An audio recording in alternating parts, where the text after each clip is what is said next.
What is going on, everyone, and welcome to the Aspect Podcast Network, the home for Framing the Force. Be sure to hit that subscribe button down below to be the first to listen to all of our new episodes, as well as other new episodes from a range of shows on the Aspect, including topics covering the X-Men, Game of Thrones, Avatar: The Last Airbender, and much more. Welcome back to Framing the Force. Before the break, we discussed Anakin Skywalker's time as Darth Vader, and now we wanted to open the conversation up to discuss how Vader stands in history on the list of all-time villains. So he's up there against the greats like the Joker, Hannibal Lecter, Agent Smith, Sauron, and others. Robbie, where does Darth Vader stack on your all-time villains list? I think, and this is a tough one, but especially for me, because I always try to not look at it with bias, but I think I have my number one. I mean, That's fair. it's just between and the only people I could maybe see him having competition is Thanos in terms of just if we're talking films. I think Thanos can give him a little bit of a.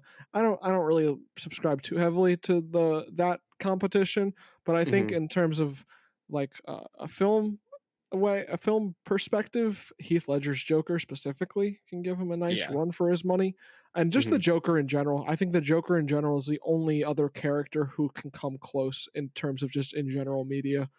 I mean, but other than that, I think it's him. Just between just the pure evil. I mean, his like I said, his silhouette's iconic. You can pick him out a mile away, 2 miles away. Like just the design, the iconic noise, the breathing itself is everyone who doesn't imitate the breathing. You don't have to be a Star Wars fan. You could have never seen Star Wars, and you'll know who Darth Vader is. You'll know who the Joker is probably too, but you'll definitely know who Darth Vader is. And you'll even know what his breathing is. It's really hard to just ask someone if they know who Darth Vader is and get a no. It's really, really hard. That's a very good point. It doesn't matter. It doesn't matter their age, if they've seen it. It's just a hard question to say no to. Yeah, they pronounce his name wrong, but they have the they'll have the general. They know who it is, though. They know, they call him Dark Vader, but it's everyone. I feel like everyone just whether it's adapted, a parodied media or just seeing a toy somewhere or something, just marketing, whatever. You've seen Vader somewhere or heard him, you just from whether it's you're watching some kind of.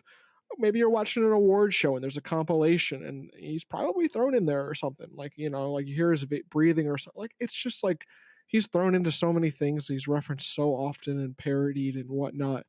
He's everywhere, and he has been for almost 50 years now at this point. So it's really hard. There's a lot of generations that just have been around with him. So. Yeah, I do think I definitely agree. It's hard to argue against him in terms of sheer pervasiveness in the cultural zeitgeist and just everyone knowing who he is. I think it's him and Joker, right? I feel those are the two I can cut above the rest.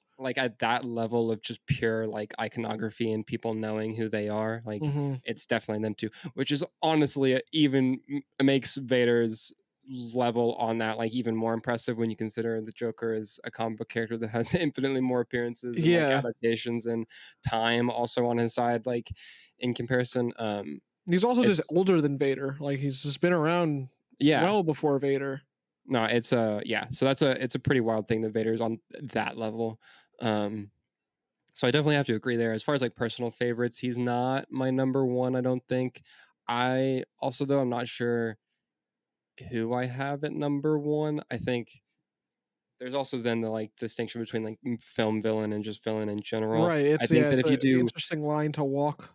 Yeah, I think if you do villain in general, he's definitely not number one because I start immediately throwing in a lot of comic book villains in there, right? And I do think that Doctor Doom is for sure up there. Joker, obviously. Joker's then again not even my favorite Batman villain. So you've got that entire rogues gallery that I'm definitely not biased at all going to be pulling from. So I think that when you're talking just villain generally, he's not super high up on my list. I think when you talk movie villains or even borderline TV villains, depending on what you want to put in there. TV villains, Gus Fring, baby. Dude, top tier. I also so, like, the one that's been sticking out to me who is more than just, like so he would be a movie, book and TV villain, but, like, Sauron is crazy Mhm. cool. He's definitely up there for me.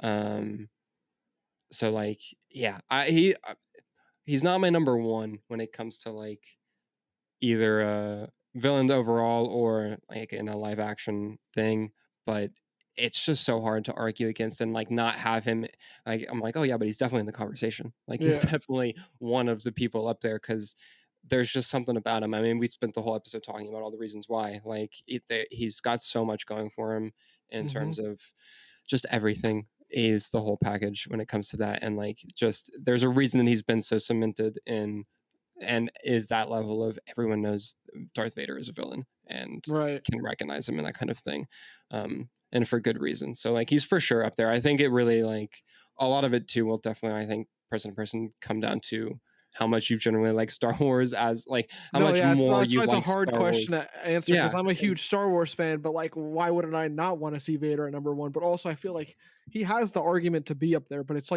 a weird question. I like I don't I want think my that's also bias to like come in on that.